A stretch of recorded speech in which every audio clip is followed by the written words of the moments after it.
Okay, let's get started. Good evening, everyone, and welcome to our this week's webinar about sector investing. And Dhruv and I this week welcome a special partner. We're having Moonfai Cheong from State Street's office in Singapore and Rebecca Chesworth from State Street's office in London with us today. As you can see, Rebecca still enjoys sunlight in her apartment in London. Welcome, Rebecca. Would you mind introducing yourself? Yeah, please. Thank you. So, Rebecca Chesworth, as you say, work in London. I've been part of SPDR, which is part of State Street Global Advisors for the last 4 years. Before that, many years experience in the equities market, a lot of that time being a stock picker, being a active fund manager. And really what I've done in terms of the way I look at sector ETFs is I've brought a lot of that love for active investment, but how can you use that with cheap passive instruments? So that's why, to me, sector ETFs look very interesting. So I'm very happy to share lots of my enthusiasm and passion with you about sector ETFs, and I'd encourage you to ask us lots of questions. Thank you. Great, thank you very much, Rebecca. Maybe also like Moonfai, maybe a few words about yourself. Sure, thanks Sebastian and Drew. Thanks for having us for this webinar. So we are one of the largest ETF providers in Singapore as well as in the world. So if you have interest in our ETF, you can obviously check out our website. It's SSGA.com. But Rebecca today specifically will be talking about the sectors ETF and why we are in very well positioned to talk about that, because we are a sector powerhouse. She would have time to talk about that later, and why obviously sector ETF or sector investing is a great way for you to gain exposure to certain sectors ahead of the events later in the year. But I think without further ado, let me just hand over the time to Rebecca to talk you through the presentation. Okay, thank you very much, and thank you for inviting us on this webinar. It's great to talk with you. I was out in Singapore 2 years ago, and I went to visit investors with Moonfai, met some very, very friendly people, and we saw a lot of interest in sector ETFs. So it's really nice to follow up on some of that in the region now as well. And I know it's an exciting time for you because you've got your election tomorrow. So, well, what more could you be doing today? Because I think it's gone quiet today. So let's think about sectors today. But certainly very, very interesting markets we're seeing at the moment. And what we're talking about today, sector ETFs, then they really have been and are being very well used in this marketplace. They are an investment tool that's simple, easy to use, flexible, cheap. What's not to like? They offer active selection with passive, cheap exposure. That's where I really like them. If we can turn to the content slide, yes, we're there. In terms of what I want to talk to you about, quickly touch on who are we. So we call ourselves the powerhouse, the sector powerhouse. Why do we do that? Talk through why sector investing really makes sense, why a lot of people use it. And then we're going to have a look at what looks interesting for Q3. But I will leave most of that part up to Q&A to get a judge of where people want to take the conversation. And then obviously hand on to Drew. So if we're looking at slide 4, and we're looking at who is SPDR, sorry, slide 5. This is who is SPDR, who are SSGA. Well, SPDR are the ETF business, as Moonfai said, of State Street Global Advisors, which is owned by State Street Bank. So we're a very, very large organisation. As an asset manager, we are one of the largest globally, and as an ETF provider, we are the 3rd largest globally. And where, if you only know one thing about SPDR, you probably know we own the SPY ETF, which is the first ETF which was launched in the marketplace. So it started this whole investment revolution. And we're very proud of where we've gone in many regions. So thus far, we've been very, very big in the US. And then about 10 years ago, we launched a European business, and on the back of that, an Asian business. And from here, we believe these are very, very big global markets. And the one thing we might be known well for within the Singapore country is our past relationship or our ongoing relationship with the Straits Times, and a partnership we've had there almost 20 years in terms of investing. So in terms of AUM, we've got $642 billion in AUM. That's 255 ETFs. And as you can see, a big part of that range is sectors and industries. So moving on to that next slide, which explains why we can call ourselves a sector powerhouse. Well, as I said, the first to launch sector ETFs, the widest range, the largest AUM. And this is something we've been doing for many years now. We found that this as a tool has become more and more popular with investors year by year. As with all SPDR's ETFs, they're physically replicated. So a little bit of each stock in the sector index is held within the ETF. And that ETF is offered in the world, US and Europe. And you'll see why that comes to be important later about how interesting sectors are. But if you can combine a sector with a regional view, that gives you a much bigger toolbox. They're obviously, as I mentioned before, a cost-efficient way of trading. And then the other thing that we like to do at SPDR is provide thought leadership, which is really why I'm here today. So it's why do investors want to go for sectors, but also sharing our views. So what's going to happen with the market over the next quarter? When might it be good to invest your money? But also sharing with you things that we learn in our everyday business. As a very big advisor, we learn where investors are putting their money, where they're overweight or underweight, and we do share those figures with you on a monthly basis. So there's a great excitement as sector ETFs. Now, they're as tradable as individual securities that yet offer you that much bigger diversification. So let's get into what is a sector. And if we move to the next slide, please. I want us all to be on the same page about what a sector is. So there's two types of sector classification, and we use the GICS classification, which is the most popular one. And this is the one that is run by S&P and run by MSCI, so the two biggest index providers. There are 11 sectors, and every stock in the stock market is given a sector.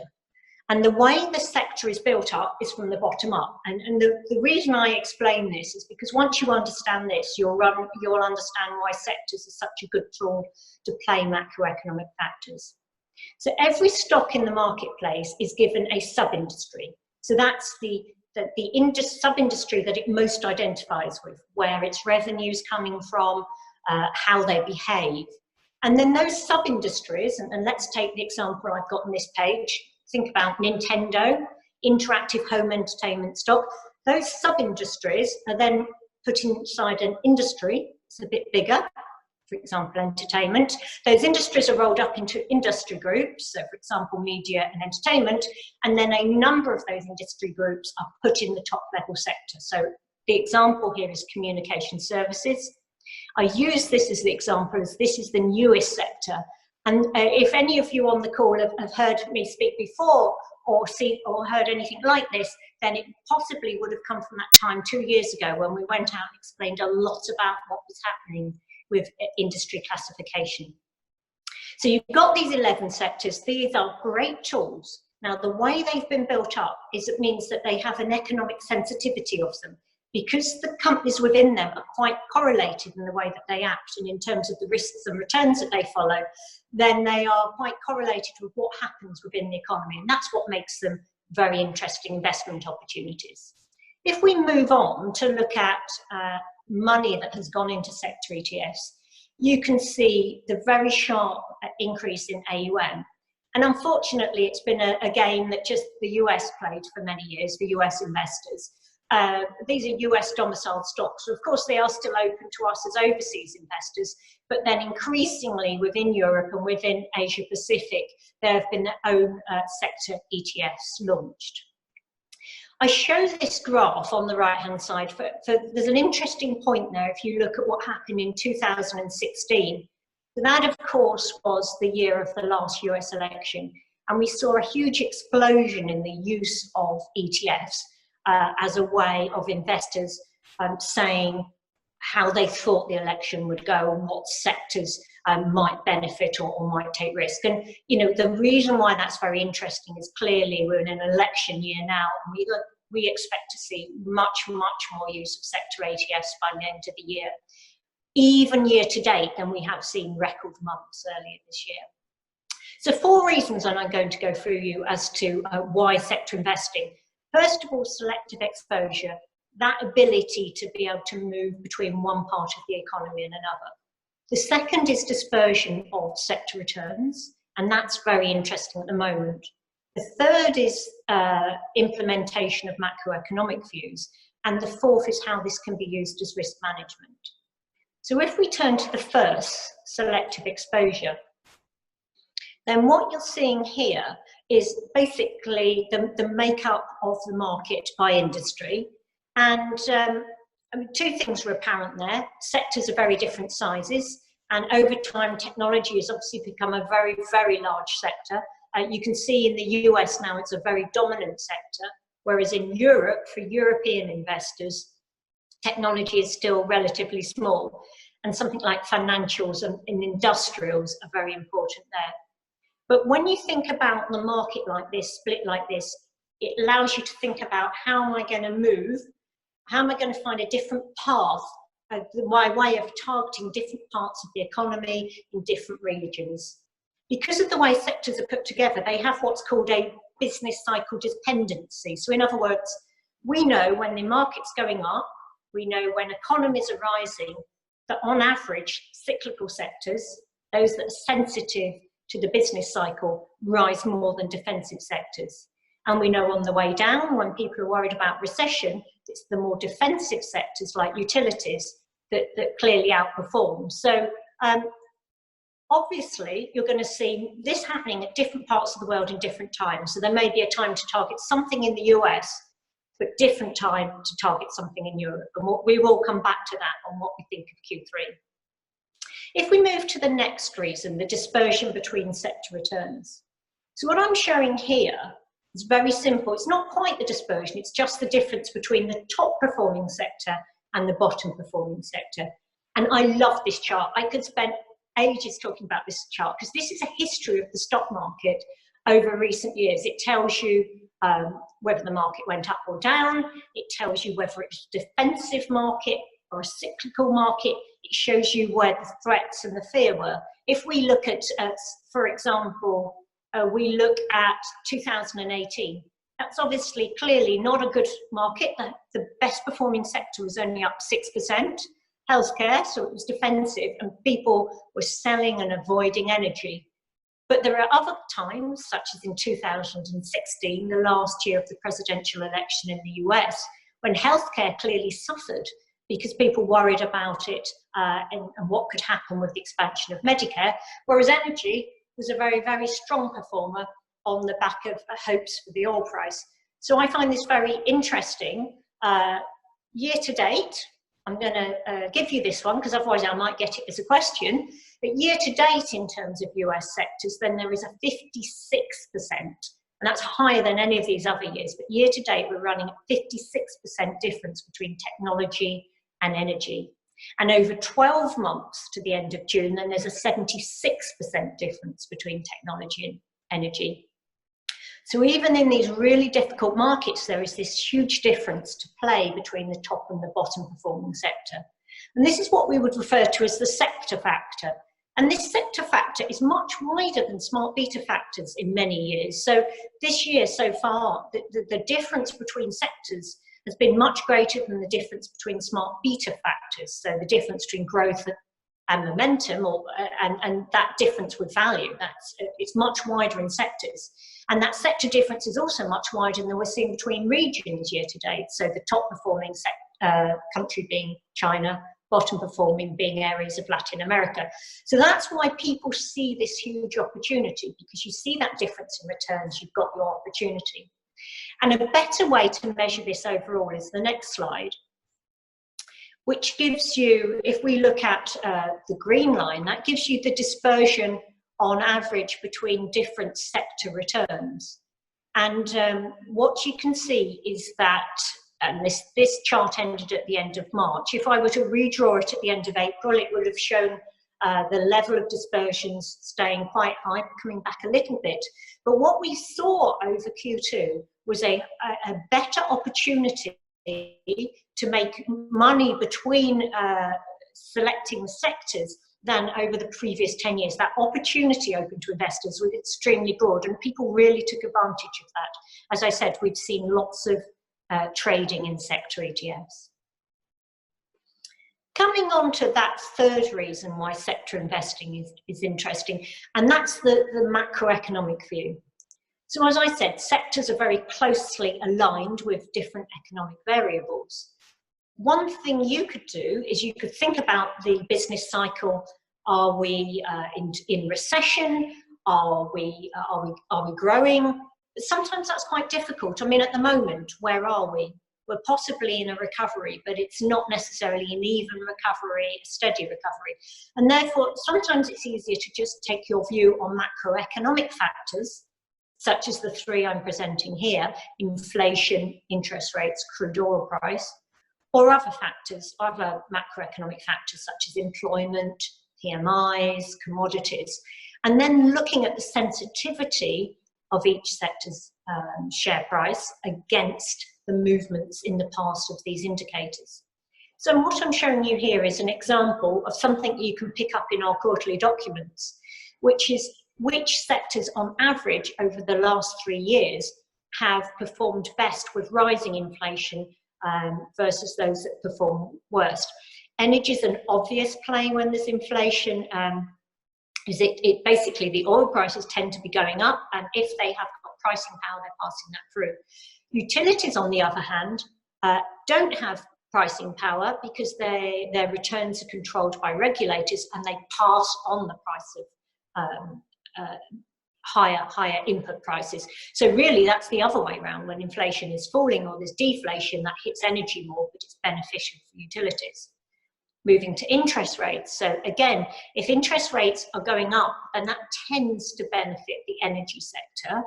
It tends to benefit financials because financials obviously have the opportunity to make higher margins when interest rates are going up. And yet on the other side, interest rates are better when they are falling for real estate and utilities, the so-called bond proxies in the market. And then final example on this page is crude oil prices. And this is a clear win for energy when they're going up. When they're going up, however, they could be negative for consumer staples and healthcare who use them as an input cost. But again, that relationship can be used the other way around if you're nervous about crude oil prices. And the final reason I'd like us to consider about why sector investing is very interesting and very useful is more the portfolio reason and how it can help your risk management on an overall portfolio level. And there are several things you might want to think about. The first one is addressed by the picture that we can see, these lovely colourful bubbles. And what we can see here is the volatility and the beta of each sector. And the size of the bubble is the market cap, is the size of each sector.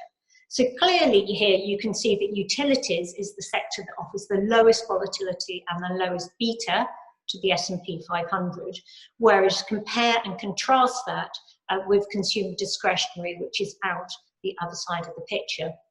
And how you can use this is clearly if you're worried about the market, and let's be honest, who might not be worried about the market now, given what it's done recently, you may want to consider looking at sectors that do have that lower volatility or that lower beta to the broader index.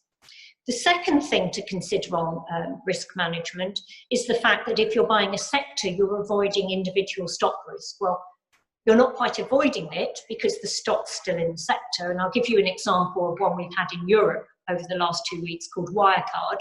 Now that has gone into liquidation, it's declared bankruptcy, it's part of the European tech sector. If you'd been an investor in just that payments providing company, which should have been at the growth area of the market, you would have been hit substantially. But by having it as just one of 26 stocks in the sector, it's not so hurtful at all. And the third reason to think in a portfolio risk context is to play off the correlation between different sectors. So sectors are not very correlated with each other. They're more correlated than they were in the past. And if you think back to that earlier slide where we had correlation and dispersion, you know that correlation between sectors has gone up. But normally, there's a very wide correlation between utilities, for example, and some of the other sectors such as financials, energy and materials. And what that means is if you've got one of those in your portfolio, but you want to bring down the portfolio risk, then you could play this off by getting a sector that doesn't look like the rest of your portfolio. Okay, I'm going to look for a thumbs up before I continue and see if we want to ask questions there before I come on to my final couple of slides. Yes, exactly. Thanks, Rebecca.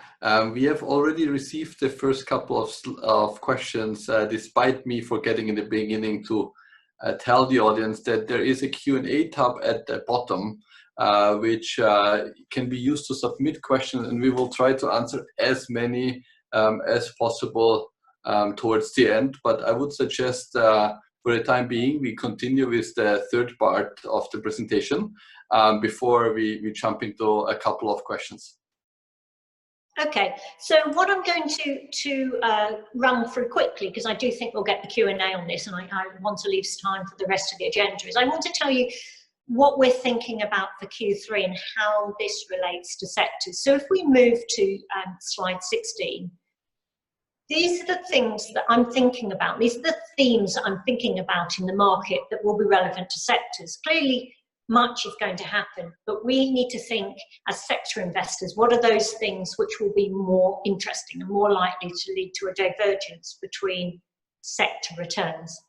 So the first, as I've already mentioned, is we're clearly in an economic recovery in most countries now. So when we see the PMIs come out, the employment figures, they are month on month getting better. But there is a question as to how smooth that path will be. So, you know, will there be moves, and how even? So will that recovery happen across every country and across every sector? It's probably going to be pretty difficult. And what we're going to face in 1 or 2 weeks' time is the start of the Q2 reporting season, which really could be quite difficult.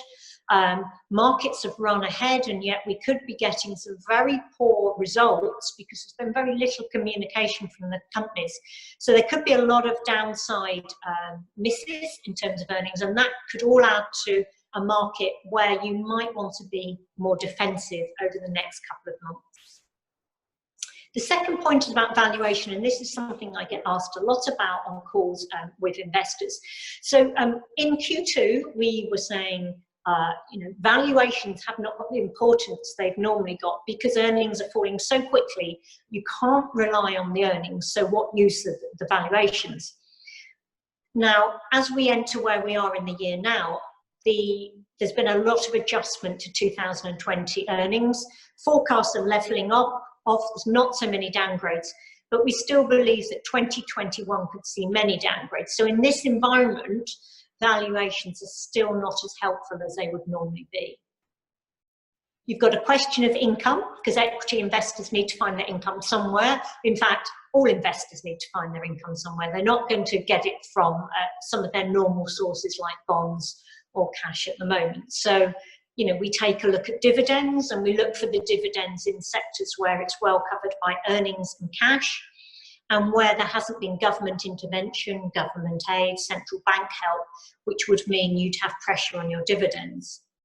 The fourth thing that we considered in our sector picks for Q3 was where the risks could be that would reawaken volatility.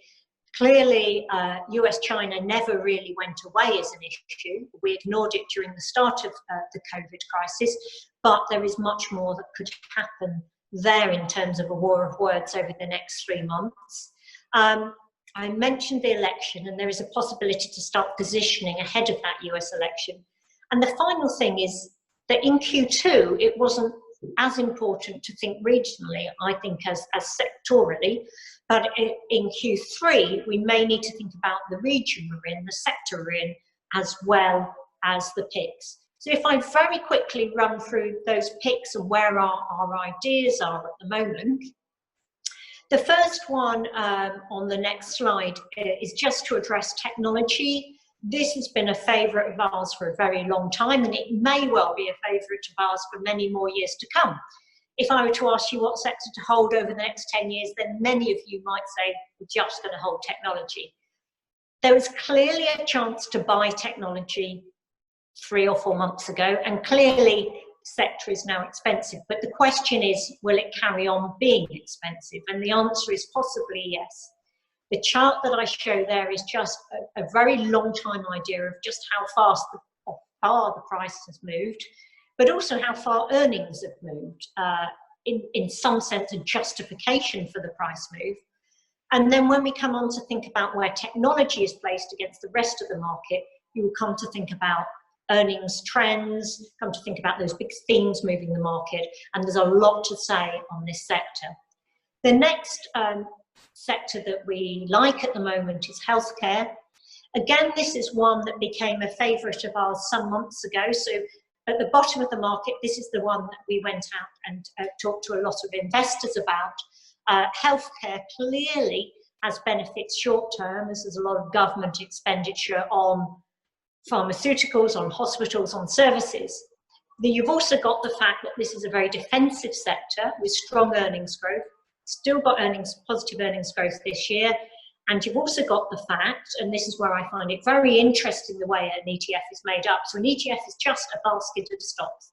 In that basket of stocks, in a world healthcare basket of stocks, you've got a lot of stocks which are either finding the testing kits for the coronavirus, looking for the cure or the treatment, and finally looking for the vaccine. There's hundreds of stocks that are involved in that search for the COVID treatment at the moment. The third sector of interest is utilities. This really is your out and out defensive, but there is also a growth story in terms of where they could go with green issues, and we clearly know ESG is a very strong investing point for many, and utilities are leading the way, particularly where I sit in Europe. They're the ones who are leading the transition in the economy, so there's interesting stories there. If you get a Biden win, a Democratic win in the US, then you may see some of these green issues go up the agenda, and it's also a very, very good income place.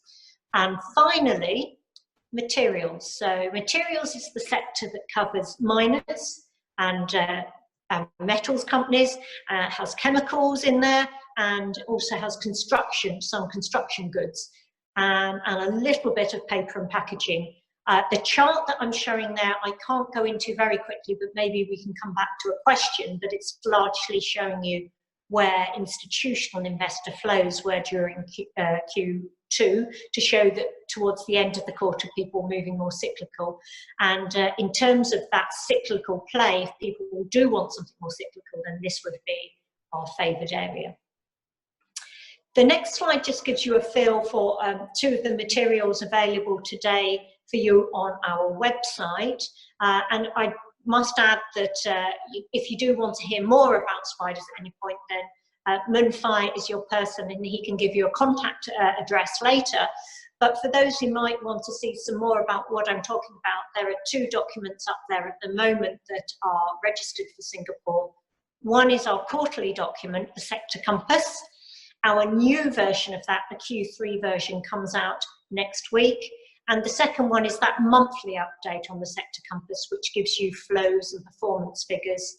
And they also have some very interesting key metrics. If you want an update on the sensitivity between different macroeconomic factors, they'd be in there too. So, you know, really what I say is, if you've got a view, then Sector has a tool, and we can help you think about this. And then slide 21 is really a conclusion of what I've said. We think sector investing is terribly important. We would say we are the sector powerhouse. Dispersion is important for returns. The way sector ETFs allow you to target, the way they allow you to adjust your overall portfolio risk. There are our ideas for Q3, and I will hand back over. Great. Thank you, Rebecca. That was very, very interesting. And we got lots of questions, and I want to just go into 2 or 3 of them before I give you a little bit of a break and let Dhruv present. One question which I found very interesting, which is about geographies and sectors. And the question is basically, do sector ETFs or do sector indices, how much do they actually provide also exposure across different geographies, or is this always very US focused? Yeah, good question. So clearly, you if you remember back to that chart that showed the money that's flown into sector ETFs, and most money has flown into US domiciled ETFs. So they're funds that are registered in the US, run by US managers. They tend to focus on US exposure. And that smaller bit, particularly that European domicile part, is where you will find more interesting funds, and they're the ones that I'm more used to talking about. So, for example, when European and Asian investors quite often want to invest in European or non-US exposure, but then also exposure is offered globally as well on a world basis. So, for example, if you were thinking about healthcare at the moment, why not go globally? Because you do not know where the cure for COVID is going to come from. Whereas if you're thinking more tactically about industrials or consumer areas, you may want to pick between US or Europe or Japan, etc. Okay, great. I think that already answered also the second part of this question, which is how do you combine sectors with geographies? So I think you already answered most of this. One question, which is, I'm not sure if you can answer this. I'm not sure if Rebecca or Moonfai is the right person to answer this, but someone is asking or commenting that they really are liking the idea of ETF investing. But one of the concerns is that the turnover in the Singaporean market is relatively low still in terms of volume. Example is the S&P 500 ETF listed in Singapore. What would you reply to that? Is there a solution to that, or what do you recommend this viewer? Maybe I can take that, Sebastian. Yeah, so I think the observation is pretty accurate. I think it is really a function of the market demand and supply as well. So for Singapore, obviously, in fact, it is consistent with the rest of Asia, whereby if you go back to what Rebecca mentioned earlier in the presentation, so US is the leader in terms of the ETF investing. So it started way back in 1993, whereby obviously Spider is very much involved in launching the first ETF domiciled in US. So US is definitely at the forefront of this movement, and I think Europe is definitely catching up. And I think the last part would be in Asia. So I think by and large, I think the phenomenon has not taken off in Asia as much as it has taken on in the US. But I think if you just break down the 3 different regions, I think that the flows out of Asia has been pretty strong, right? So I think in the years to come, as investors get more and more familiar with ETF investing, I think I'm very sure that the flows and in terms of the product range will be greater.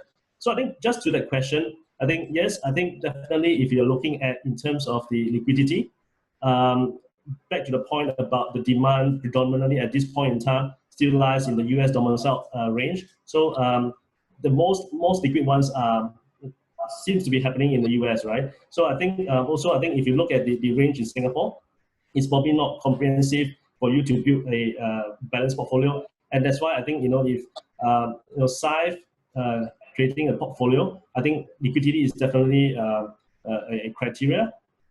Obviously, fees and size and what have you. So I think and I think ETF is traded like a stock, basically, right? For example, so if you go, you want to invest in Google, you want to invest in Facebook, you probably need to go to the exchange, right? So I think that just to your question, I think the evolution is starting. It will take time. So I think by and large, observation is that investors are still looking at the US range, domicile range, as well as the UCITS range to build their portfolio. Great, thank you. And then there are two questions, and I want to use them as kind of a to transition to Dhruv's part. There's one question that says, will Syfe Equity 100 change the sector ETFs used according to the economic situation outlook, or is it purely based on volatility? Is a question by James. But then there's another question by an anonymous viewer which asks, will Syfe implement the sector picks as suggested by Rebecca in Q3? And I think with this, I would like to hand over to Dhruv, who will not, I think it won't be the first question he will answer, but it's definitely part of the presentation. Yeah, sure. Thanks. Let's maybe go on a couple of the slides that we have on Syfe, right? I think just on a quick overview, we come back to the answers to those questions as soon as we talk about the equity 100. I think once we touch that section is there. But yeah, I think just straight off the bat, we are MAS licensed, CMS licensed. We can manage funds for retail investors, and as you know that we use not just Saxo as a broker, but we have, which is further sub-custodized with Citibank and HSBC. So, the security aspect is well taken care of. And also when you move funds to a DBS account. I think it's very important to know because, given the situation we are in, I think safety for clients become very important. So you can rest assured it's a very safe structure, the way how we are positioned. The next slide, please. So, I think we started with the global portfolio, and this is actually quite interesting, both for Munfa and Rebecca, I believe, because it was a bit of a change when people saw that we actually used sector ETFs. And if you've been on the platform for some time, you will see both in our global as well as equity 100, we do implement a lot of sector ETFs. And the reason for why we do that is some of the things that actually Rebecca touched on. I think one of them becomes dispersion, and the second of them becomes, volatility. So this might be a good point to answer the question that how will we implement these strategies? Now, we try not to actively take a call that one sector is better than the other because, I think it's a bit of judgment trade involved, which we believe, over a long run might not work for the way how we want to invest, passively or long term. So what we do instead is that we look at, as in the performance history, but also the volatility in place. So when we decide the sector ETFs that will go into an equity 100 portfolio, it is based both on volatility as well as returns, which somewhere gets covered like with a Sharpe ratio. So the way how the equity 100 portfolio is designed is that, twice a year, we want to rebalance this and optimize it for these factors, right? And once the next rebalance happens, somewhere our view is if, the stock picks, like for example, technology, acceleration or healthcare acceleration or energies, going the other way around, this somewhere will get reflected and represented in our portfolio construction. So we will not actively take a view that one sector is better than the other, because I think then that gets up into a different game of active management. We still want to be considered largely passive, but what we want to do is optimize for, the Sharpe ratios or the maximum return. Now, bear in mind, the global RE product, as some of you might know, that one focuses purely on risk management. So there, the sole criteria is, volatility management or risk management. The equity 100, on the other hand, is more focused on returns. So we will prefer, in certain cases, if we are getting, a better Sharpe ratio, even if the volatility is higher, we will go for it. I.e., if the returns justify it, we will actually include it. And that's why when you see our current composition, you see that heavy weightage towards technology, right? I don't think I'll touch on REITs because, I think this, let's give it a bit more sectorial, but as many of you know, REITs is our most popular product. And I think we've spoken much about it. The next slide, please, Vivian. So this is what I was saying about earlier, right? If you look on the left-hand side of your screen, right, in the equity piece, you can see multiple sector ETFs that we are using. And essentially, it was quite interesting when, I heard it from Rebecca, because I realized that, when it comes about volatility and dispersion, those are some of the factors that we're actually using to make our own portfolios. But, when she puts the numbers out there, it becomes a bit more evident to us also why our systems come out and why our systems generate this way, right? So, we internally call this like a slice and dice methodology. And I think sometimes people ask, so why don't you just buy SPY? Why are you buying all these individual, sectors? Because if you combine all of them, it becomes SPY. And I think that is right. But as we know that certain sectors have the feasibility, or rather tendency, to outperform their sectors, this helps us to choose. And in our backtesting and both in actual performance, having these, sector breakdown and then changing the constitutions of the sector breakdown actually has outperformed versus using a pure SPY, which we also use to get a broader, exposure to the market. But that little bit of extra kick that we can add with sector ETFs goes a very, very long way. And of course, then we use gold as the case might be. The next slide, please. So yeah, so Equity 100, as you know, this was the product that we launched, last week, and the reception has been incredible. So thank you, everyone. Here, as I said, the focus is always going to be 100% equities, and the goal is simple, that we will obviously have to maximize, the returns that you can get on equities, but also in a way, the diversity you get, right, with the stocks you're investing in, whether it's Amazon, it's Apple, it's Toyota, it's Visa. I think it's an incredible purpose for someone to achieve a pure equity exposure. One question that we normally get asked, and I'm probably might be one of the questions later, is that why do you have an Equity 100 portfolio if you have a global portfolio? And the view is, if the only investment you're making across all your investments, and trust me, like CPF is an investment, fixed deposit investment, all of those are investments, then globals makes complete sense, because global has equities, it has bonds, it has gold. What we realized was that a lot of our users actually indirectly had a lot of safe assets one way or the other, i.e. they had fixed deposits, Singapore saving bonds, CPF, so on and so forth. So for them, on a holistic basis, they were looking for exposure for something which was higher risk, but potentially give a much higher return. And that was the premise of Equity 100. With majority of our clients, what we see now is that they have a core portfolio with global, and then they have a satellite, portfolio with the Equity 100. So, suit yourself, see what works for you. If you need help, our team of, finance experts are here to guide you. There's complimentary sessions, complimentary trainings. So something you should definitely get on our website and get yourself in. One key point when we are building Equity 100 though, is that this is not just a selection of ETFs, which, and actually I think it's got on the next slide, if you can get onto the next slide, this thing. Yeah, sorry, maybe I'll come to one in a moment. But as you can see, right, when we are constructing the Equity 100, there is a global market piece, which talks about, the global market equities, as you can see, but there's a smart beta, which is again coming from sectors where, there's healthcare, there's consumer staples, there's technology. So the goal is that what we're trying to do is that not only give you an equity exposure, but somewhere give that little bit of outperformance in still in a relatively passive way, which actually ends up outperforming and giving a better return than, let's say, just following an S&P index, right? So you will see that there's an S&P component as well, but of course, we're adding the sector pieces, as relevant. The next slide, please. Right, and this actually is something which now gets very evident in the numbers, right? If you see with the with purely, if I just use, like, let me just look at these numbers 1 second. Yeah, so if you look at an Equity 100 versus the S&P 500, I think these are fairly recent numbers, right?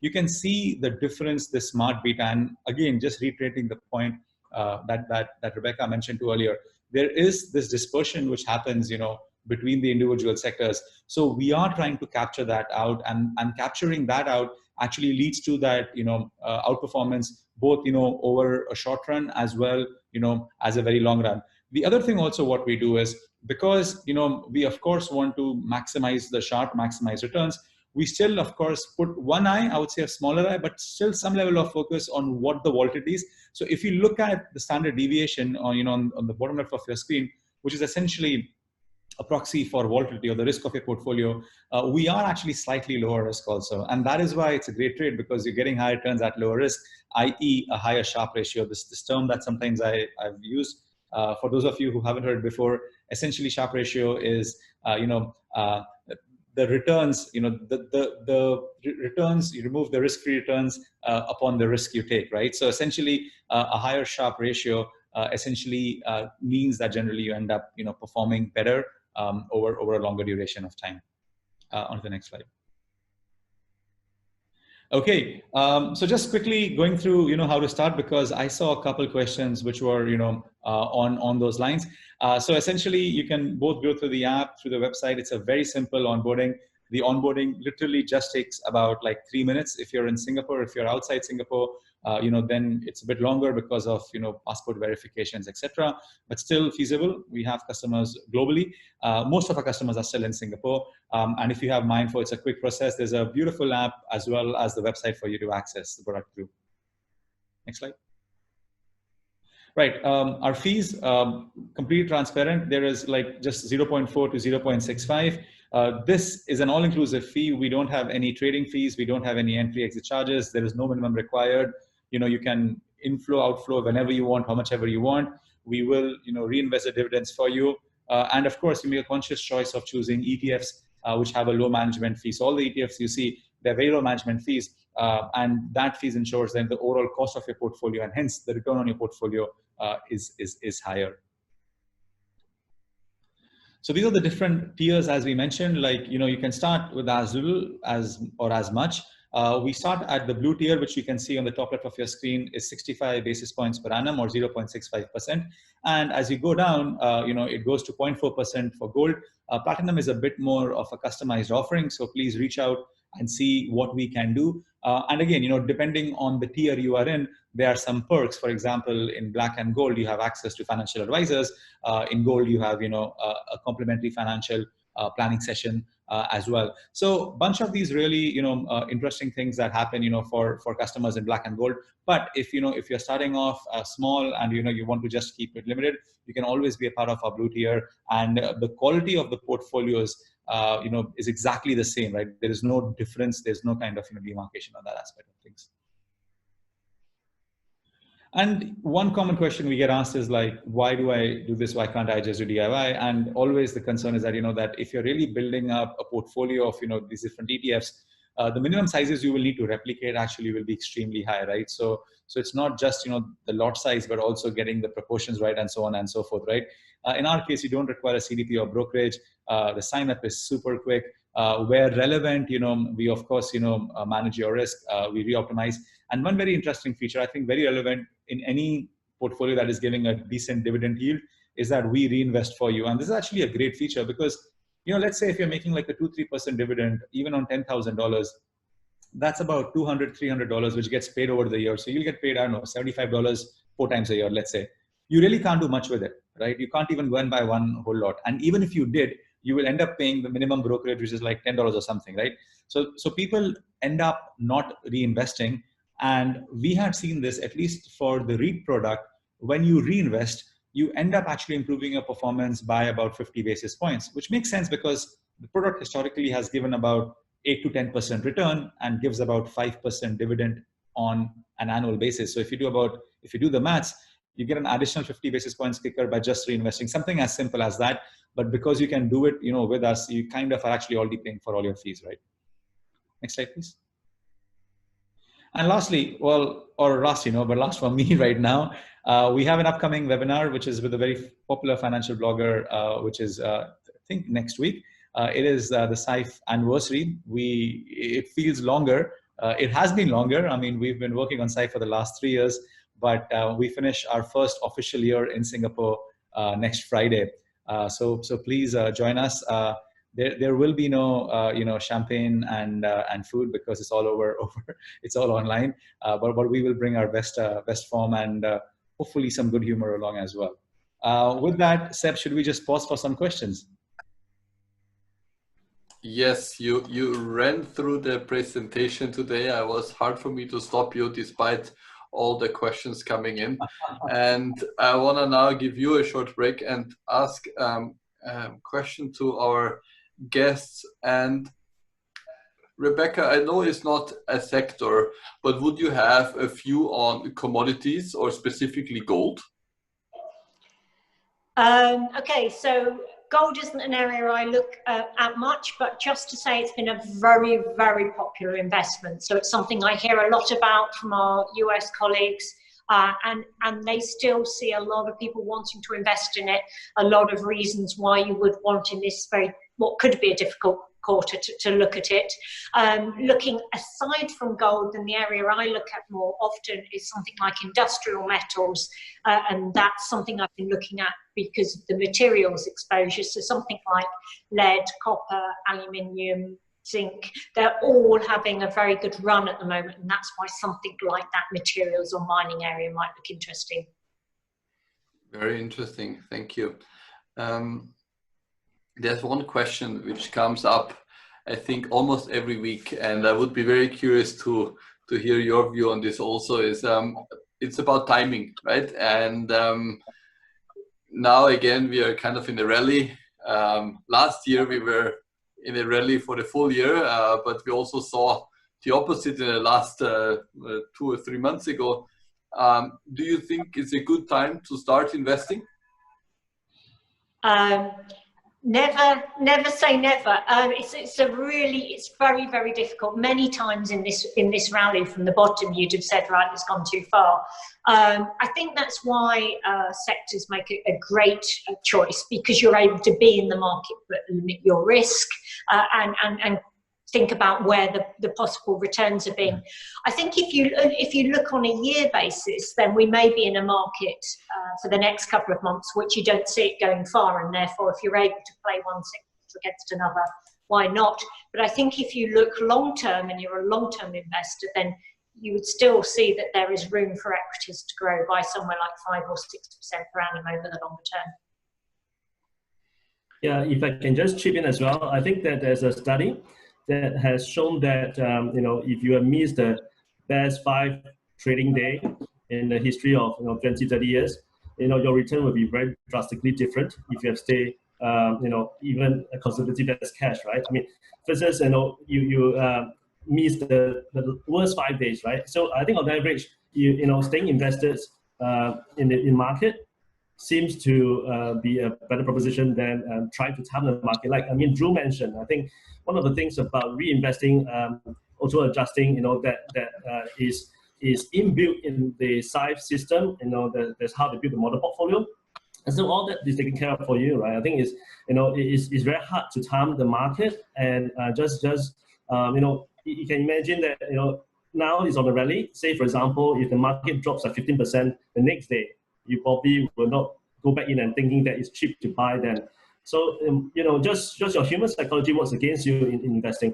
So I think, like Rebecca mentioned, I think if you are long-term investors, you have a aim to achieve your financial freedom or financial objective, say over the next 10, 20, 30 years, it's worthwhile to stay invested in the market. And maybe if you don't have time to do that, invest in an advisor like Syfe. Great, thank you. There is a couple of questions regarding the STI ETF, and I know we don't want to discuss specific ETFs for compliance reasons. I think I just want to ask a question to Drew. Would I be correct to say that yes, we don't specifically have the STI as part of our portfolios, but we still have exposure to the Singapore markets by some of the Asia and emerging markets related ETFs?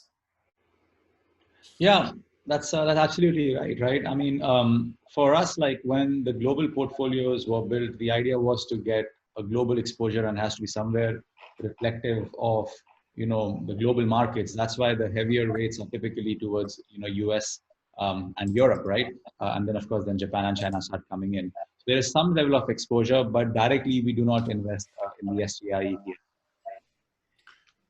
Okay, great. I think, Rebecca, there's a question which is asking a little bit about the differences between thematic ETFs versus sector ETFs. Can you elaborate a little bit on this? Yes, sure. It's a question I get asked a lot about, and clearly themes are a very, very interesting way to play the market. I mean, themes can drive stocks a very long way. If you think about some of the themes in the marketplace that we've had in recent years, so robotics and automation, digitalization, demographics, healthcare. There's a lot of themes that some of them are now addressed by ETFs, and they offer clients a very interesting story, but a different story to sectors. So where themes might be different is they tend to be maybe of shorter term in nature, and they haven't lasted as long. So they are very interesting shorter term investors. They're certainly very interesting in this marketplace, but how I like to think of it in terms of sectors might not be chasing or challenging one theme, but what they do allow you to do, and technology is a very, very good example of this, is they do allow you to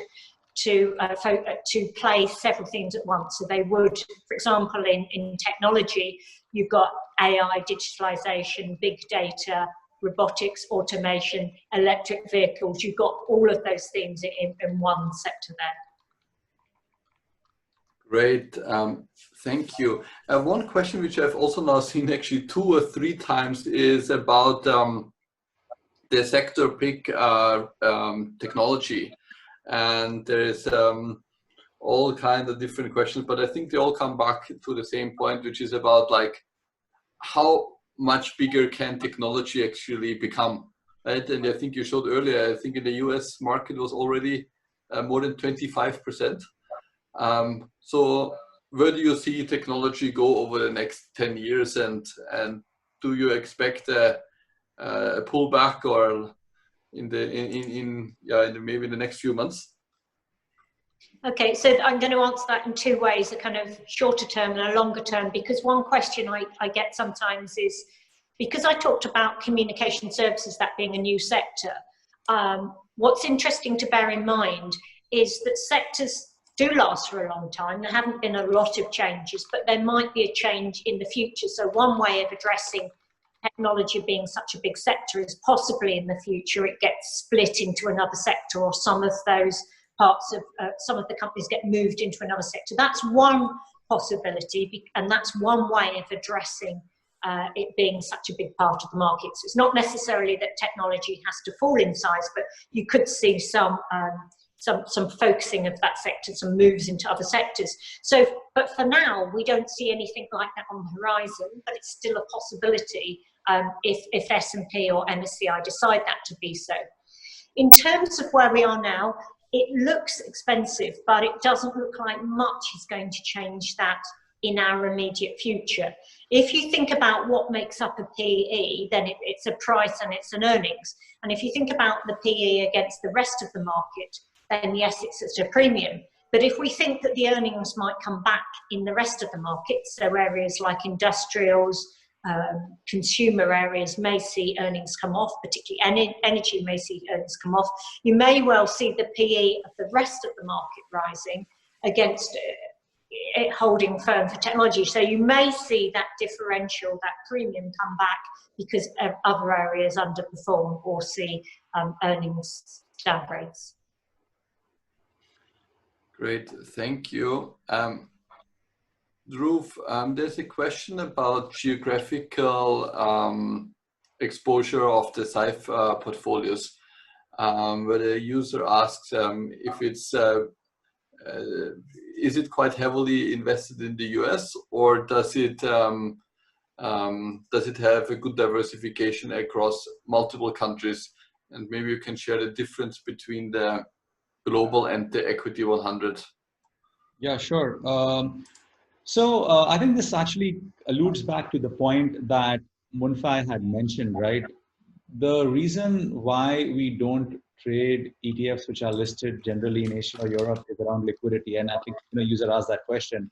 So US listed ETFs end up being extremely liquid, whether you want sector exposure or whether you want country exposure, as the case might be. But just because it is listed in the US does not mean that it is focused on the US economy. So let me give you 2 examples, right? For example, we have an ETF, let's say, which focuses on emerging markets across the world.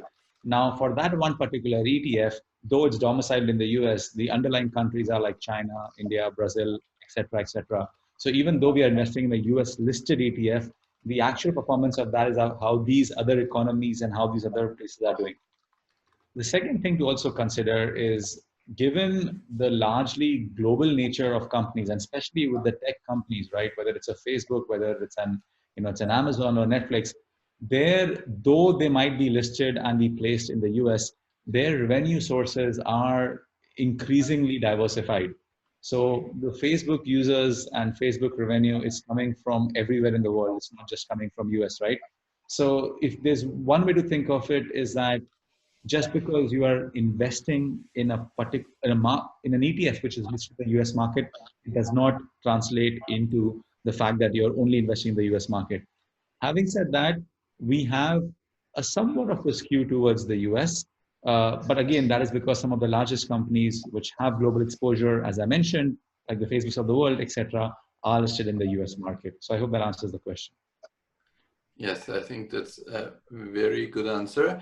I want to continue with one question related to this, and it says, like, someone is asking, what would you recommend beginners to start with? Do you rather recommend the global portfolio or the equity 100 portfolio? Yeah, I mean, it is what investment objective you want, right? The thing with an equity 100 portfolio is, of course, it's a relatively high risk product, which will have a high risk, and then but of course will give you the higher returns, right? So let's say if you are typically someone who has never invested and has significant savings, but wants to take a small part of her savings and have some sort of pure equity exposure, it becomes a great product. Having said that, if you're looking for something which is a bit more risk managed, and your sensitivity is more towards not losing as much rather than gaining more, then I think the global product is a better product, because that is risk managed. It focuses on risk management and so on and so forth. So it's every case is different. Like, without knowing your full financial history stuff, to say one is better. But if I have to put in a line, if your goal is to manage the risk of a portfolio, if you're afraid of losing and so on and so forth, then go for the global product. If your goal is to get more returns, but for that you're going to take more risk, right? Be prepared for, I don't know what Q2 numbers come out, as Rebecca was saying, 20, 30%, anything can happen, right? Then I would suggest go for an equity 100. Thank you. A question which I guess everyone can answer here, but would like to ask Moonfai, as we don't have you here every week, so I think would be great to hear from you. What is the difference between an ETF with physical replication and synthetic replication? One user asked, and someone else is asking, what's the difference between a sector ETF and an index fund? So maybe we start with the first question about physical versus synthetic replication. Right. Thanks for the questions. So all the ETF that is under the spider range are all physically replicated, which means that we buy into the underlying securities directly, versus a synthetic ETF whereby the ETF provider or fund managers enter into a derivative to get exposure to the underlying stocks. So basically, I think the difference is that there's counterparty risk. So obviously, in a market situation whereby there's a distress situation, like we have seen in 2008, whereby Lehman, for example, collapsed. So there could be a counterparty risk, which means that the counterparty that holds the derivative with the fund managers that invest in the derivative will default, and that would have an impact on the value of the ETF, because obviously the derivative forms the part of the ETF. So with physical replication, which means that you invest directly again into the underlying stocks, so you hold the stocks, so there is less, I guess, counterparty risk, because you are the bearer of the securities. You do not need to be tagged to a structurer or a bank that holds or create the synthetic derivative for you. So basically, I think in short, there's less risk involved if you buy into a physical replication ETF versus a synthetic one. The second question regarding why a sector ETF, for example, compared to a sector index fund. So I think that the observation are threefold. I think there are three common reasons why investors say prefer a ETF compared to a mutual fund. First, I think Drew mentioned about cost. So in general, if you look at the average cost of ETF versus a mutual fund, say for example Singapore equity, right? Most of the fund will probably have say 1% management fee versus ETF, which usually charge less. So in general, it's more cost efficient. Second, there's transparency, right? So for mutual fund, they will usually just disclose the top 10 holdings and in the fact sheet that is published on a monthly basis. But for ETFs, say for example, our ETF, you can see the full holdings, basically the underlying securities that the ETF owns on a daily basis, 100%, right? So you know exactly what the fund owns in the portfolio and the weighting. So there's full transparency there.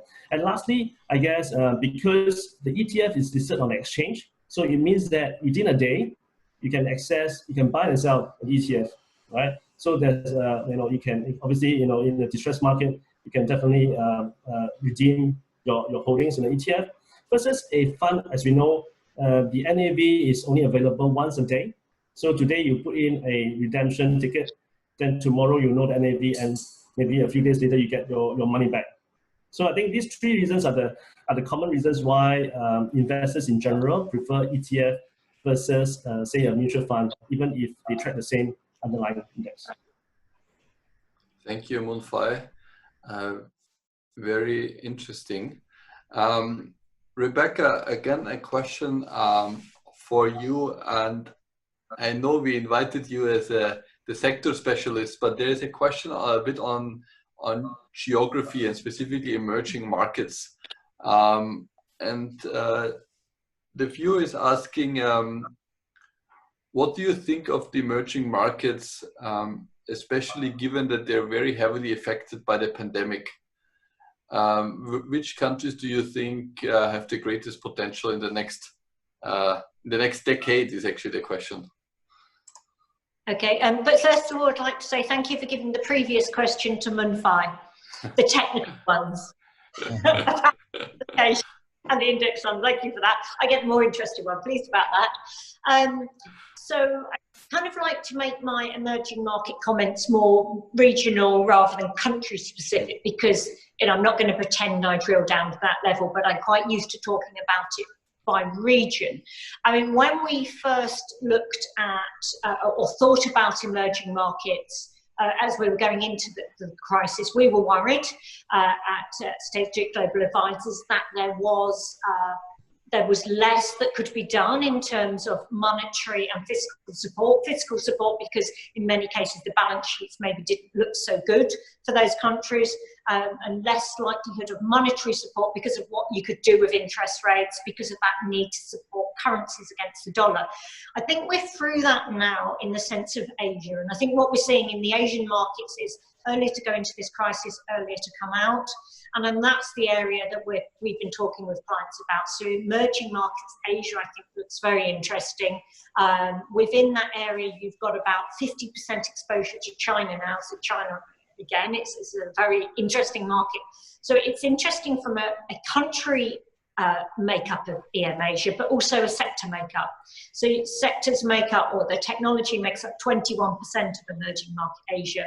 So if you're thinking in an area that again has quality and growth, like we've been talking about tech in the US, then you've got similar exposure within that. And the area to stay clear of at the moment would clearly be Latin America, because even though it's going to look cheap, you've got a huge spike in infection rates going on in Brazil, and really not much knowledge of what's been going on elsewhere. Very interesting, yeah. It's a lot of uncertainty in some of these markets where the case numbers are not really clearly tracked and so on. We're coming very close to our towards the end of the session, but I have a few more questions which I want to make sure we answer. Dhruv, one question which I think is quite interesting here is how does Syfe equity portfolio purchase the stocks? It purchases the stocks in portfolio whenever we top up the account with X dollars. How does this work? So I think, let me rephrase the question. How do you make sure that even with, let's say, $500 investment, how do you make sure you're able to buy the whole portfolio? Yeah, it's actually a good question, right? I mean, this is where technology comes at its best. What we spent, as you know, as mentioning earlier, you know, we've been live for about a year, but working on this for about the last 3 years. We've actually built an incredible system within Syfe, which allows us to allow fractional ownership of shares. So essentially, whether an investor puts in $500 or puts $5 million, they get the same pro rata portion of the shares. So let's say you want, you know, 40.1% SPY and, you know, 50.1% XLP XYZ, we can give that same ratio. So essentially what is happening is somewhere you are buying, I don't know, $20 of SPY, you know, $50 of XLP and so on and so forth. So this is a purely functionality and capability of AR technology. B also, as you know, many of the other providers, generally, they just have a financial advisor license. We are a licensed fund manager, so we can actually do this for you. And this is one of the very unique advantages, which also helps us to do things like reinvesting of your dividends, etc., as I was mentioning to earlier. Great. Thank you, Dhruv. One more question to you. How is Syfe in Singapore for the long term? I mean, yeah, I saw that question. I was thinking, I think the question was, how confident are you about Syfe being in Singapore for the long run? I'm as confident as I am about sun rising from the east tomorrow morning. That's my short answer. I think what we have done over the last 12 months, the kind of products we've built by ourselves, and then along with, you know, partners such as, you know, Munfai has been extremely supportive at State Street, is something that will only continue. And the traction and the growth that we have achieved in the last 3 or 4 months has been incredible. So we're here to stay. We're here to stay for a very, very long run. And even if you had doubts, your assets are still secure because of the custody setup that we alluded to. That's why I put that slide, so you know you're still okay. But rest assured, we're here. You'll see me next week, and you'll see me after next 3 years also, right here. Rebecca, my last question to you, and I didn't dare to ask it up to now, but now I decided I still go ahead. Somebody is asking, hi Rebecca, can you tell us how does your portfolio look like? I'm not quite sure if I'm allowed to tell you that, but I must admit that technology and emerging markets would feature in there.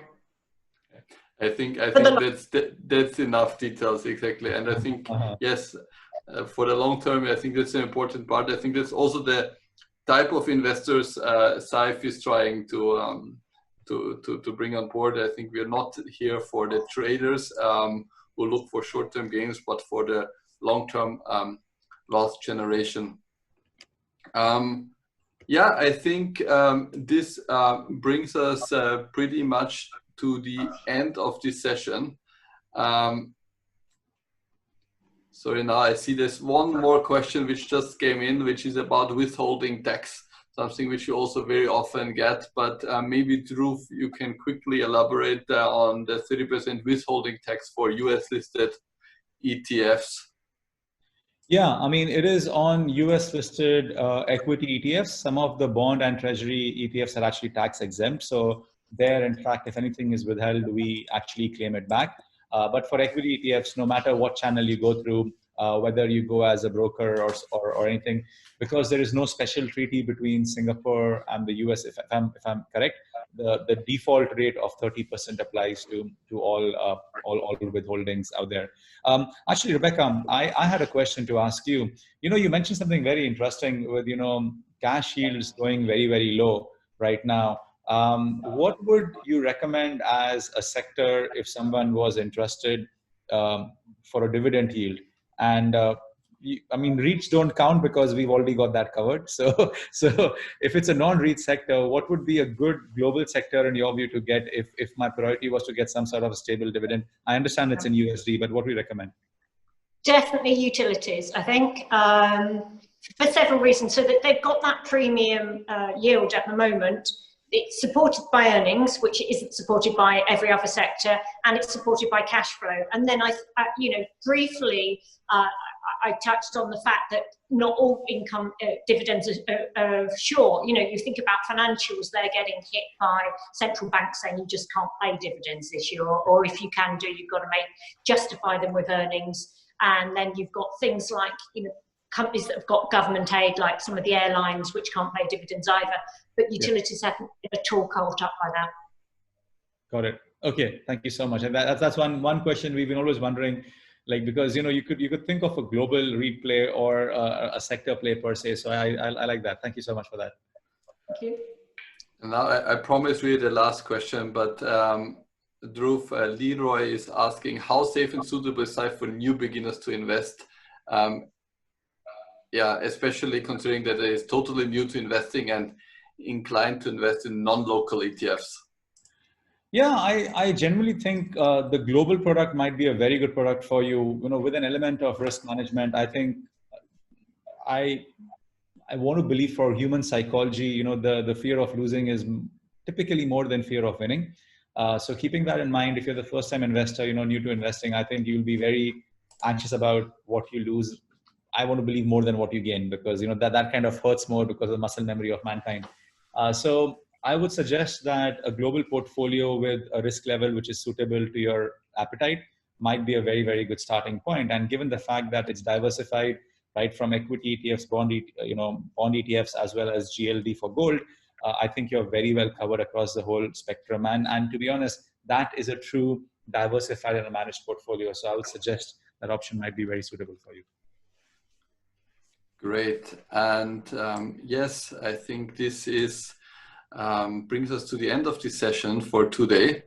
Rebecca Munfai, thank you very much for joining us. It was really a pleasure having you here. I hope to welcome you again in some time, of course. Very interesting session. Thank you very much. Dhruv, any last words from your side? Absolutely enjoyed getting a different perspective and not having to speak for 1 hour. So thank you so much, Rebecca, for joining us. And thank you. I really enjoyed it. And as I was telling in earlier slides, right, like when we build things, we were looking at numbers and but once we actually show that, I really enjoyed that dispersion chart a lot about how this dispersion goes. And I think that's a chart, as you said, it's something which is very interesting year after year to see this trend there. So yeah. Thank you. Thank you. Thanks, Munfai, as well. Really appreciate your help there. Thank you, Drew, and thank you, Sebastian. Cool. Thank you very much. Have a good evening and a good afternoon to Rebecca. Bye-bye. Thank you, Rebecca. Cheers. Thanks, Munfai. Bye.